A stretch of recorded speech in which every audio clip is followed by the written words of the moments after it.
السلام علیکم ورحمۃ اللہ وبرکاتہ۔ سوال کیا گیا ہے کہ ناپاکی کی حالت میں کھانا پینا کیسا ہے؟ اگر کسی پر غسل فرض ہو جائے تو اس حالت میں کیا وہ کھا پی سکتا ہے؟ اس کا شرعی جواب عنایت فرمائے۔ ماشاءاللہ بڑا اچھا سوال ہے۔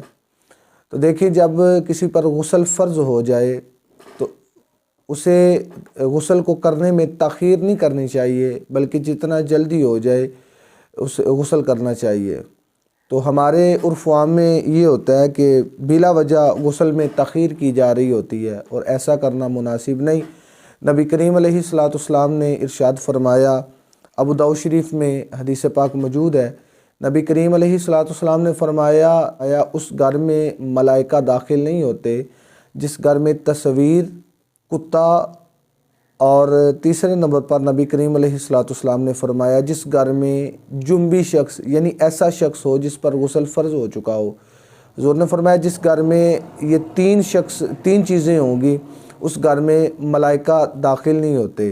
تو اس لیے غسل میں جتنی جلدی ہو سکے کرنی چاہیے۔ اور مسئلہ ہے جی، اگر غسل فرض ہوا تو کھانا پینا کیسا ہے؟ تو اگر آپ کو بھوک بہت زیادہ شدت کی لگی ہے اور آپ دیکھ رہے ہیں کہ غسل میں کسی وجہ سے، کسی شرعی عذر کی وجہ سے آپ تاخیر کر رہے ہیں، تو آپ کو نماز جیسا وضو کر لینا چاہیے۔ نماز جیسا وضو کر کے تو آپ کھا پی سکتے ہیں۔ اور ویسے اگر بندہ جنبی ہو، یعنی کہ اس پر غسل فرض ہو چکا ہو اور اس نے کوئی چیز اس کے لیے کھانا پینا، یہ شرعی طور پر مکروہ ہے۔ تو جتنی جلدی ہو سکے غسل کرنے میں تاخیر نہیں کرنی چاہیے، جتنی جلدی ہو سکے کرنا چاہیے۔